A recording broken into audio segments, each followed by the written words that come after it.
I'm more excited about this interview than anything that's happening in my career in the last 10 years. Oh my God. This is it. This is the defining moment for me. You know, most interviews you just come and go, but this is the one. You've been on TV, radio, but actually, but they're not like a podcast. No, it's not like a podcast. Proper. This is real. This is talking to the people.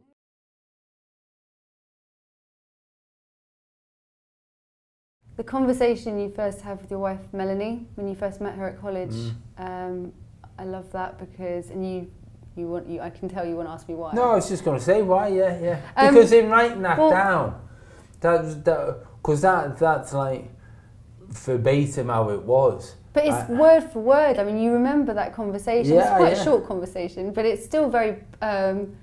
You describe it as your Top Gun moment. Yeah, it was. Know, you really what you just walked right in there. It was me shot. It yeah, was me shot at the big time. Yeah.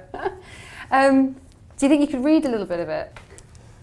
After an hour or so, I first of all need to set the scene. Please do. We've been looking at each other across the library, which is everyone knows is the best place to pull a girl. So I was a student. I was 21. And I saw this girl across the room in the library who had big 1980s glasses on, and she rolled the glasses down to look at me, which just blew me away. And I thought, right, I've got to have a go at this girl. I've got to. That sounded awful, not have a go at her, but I've got to chance me arm.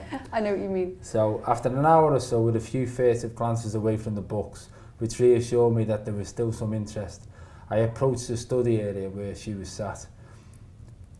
She raised her head from her notes and looked at me once again by peering over her glasses. Luckily, the study booth walls and a massive books in front of her hid my initial reaction to the look. You've got to read the book to see what my initial reaction was. I made a mental note that tracksuit bottoms should never be worn when trying to chat a girl up. Me, I'll be back in a minute and we can go for a coffee. Her, what makes you think I want to go for a coffee with you? Me, because you do. Her, do I?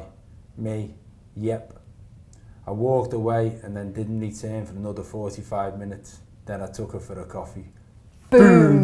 Yeah, which I think is so good. You are literally like, that's it. Was that on purpose? 45 minutes? That was on just purpose. waited? That was going to go, all right, let's see. You are quite Jack the Lad. You knew it. I was swinging it. I was playing it. Who's the daddy? Yeah. Come on, sister. And it all went to plan. Well, it did, but it was one of those things when you sort of see someone who's out of your league, you think, you know what, I've got nothing to lose. Yeah. Got Go for it. Absolutely nothing to lose. This is good advice for guys who are in the library. Yeah, who are peering out at their potential loved one. In fact, I say something in here. When you see someone who is so far out of your league, why not try something straight out of the How to Be Cool in the guidebook? Confidence with the opposite sex is often tainted by the fear of rejection. But if you expect to be rejected, there's not much to lose. That's my theory why so many beautiful women end up with ugly men. And it's true. Is this something you pass down to your sons? I keep on saying to my sons, look, you know, you're not ugly, but if you think you are, go and chase up good looking girls. Yeah, it's good. It's a good skill.